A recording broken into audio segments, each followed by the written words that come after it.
রানার ছুটেছে তাই ঝুম ঝুম ঘন্টা বাজছে রাতে। আমাদের চুয়াডাঙ্গায় অবস্থিত চুয়াডাঙ্গা প্রধান ডাকঘরই হলো বাংলাদেশের প্রথম ডাকঘর।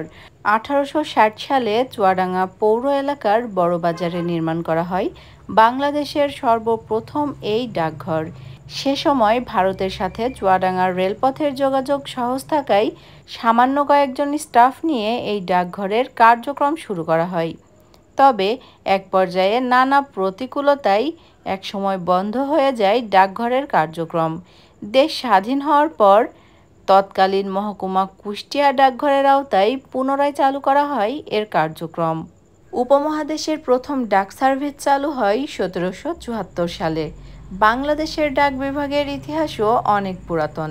প্রায় 150 বছরের ঐতিহ্য ধারণ করে এগিয়ে চলা ডাক বিভাগ আজ নানা সমস্যায় জর্জরিত। তবে বর্তমানে দেশের জরাজীর্ণ ডাকঘরগুলো পুনরায় নতুন করে সংস্কার করা এবং নতুন ভবন নির্মাণের উদ্যোগ নেওয়া হয়েছে সরকার কর্তৃক। ইতিমধ্যে অনেক নতুন ভবন নির্মাণও হয়েছে।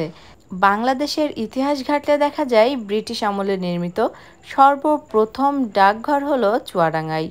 বর্তমানে পুরাতন ডাকঘরের জায়গায় ইতিমধ্যে নির্মাণ করা হয়েছে নতুন ভবন।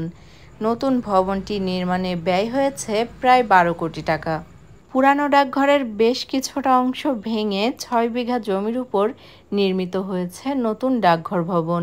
ব্রিটিশ আমলের পুরাতন ডাকঘর ভবনটি পুনরায় সংস্কার না করায় স্থানীয়দের মাঝেও অনেকেই ক্ষোভ প্রকাশ করেছেন। ব্রিটিশ আমলের নির্মিত পুরাতন ভবনটি চুয়াডাঙ্গার স্মৃতি হিসাবে সংস্কার করার দরকার ছিল। দিন বদলের সাথে সাথে সবকিছুই হচ্ছে আধুনিক। সে কারণেই পুরাতন ভবন ভেঙে নির্মাণ করা হচ্ছে নতুন ভবন, যেখানে রয়েছে আধুনিকতার ছোঁয়া। একটা সময় ছিল যখন মানুষ তাদের প্রিয় মানুষদের কাছে চিঠি আদান প্রদান করে মনের ভাব প্রকাশ করত। তখন যোগাযোগের একমাত্র মাধ্যম ছিল চিঠি। যোগাযোগের একমাত্র মাধ্যম যখন চিঠি ছিল, তখন পোস্ট বিভাগের রানার, ডাকপিয়ন, পোস্টমাস্টার সহ অন্যান্য কর্মচারীরা ব্যস্ত সময় পার করত। কিন্তু সময় বদলে গেছে। সেই সাথে হাতে লেখা চিঠি একেবারেই হারিয়ে যেতে বসেছে। এখন আর সেই চিঠির আদান প্রদান নেই বললেই চলে। কালের বিবর্তনে চিঠির স্থান দখল করে নিয়েছে ইমেইল। তবে দিন এভাবেই বদলাতে থাকবে। যেমন বদলে যাব আমরা, তেমন বদলে যাবে আমাদের চারপাশ। যাই হোক, আজকের আয়োজন এখানেই শেষ করছি। আবারও ফিরে আসব নতুন কোনো ভিডিও নিয়ে। সে পর্যন্ত আমাদের সাথেই থাকবেন। ভিডিও সম্পর্কিত কোনো মতামত বা প্রশ্ন থাকলে তা কমেন্টের মাধ্যমে আমাদেরকে জানাতে পারেন। এতক্ষণ যারা আমার ভিডিওটি দেখছিলেন সবাইকে অনেক ধন্যবাদ। ভালো থাকবেন, দোয়া রাখবেন।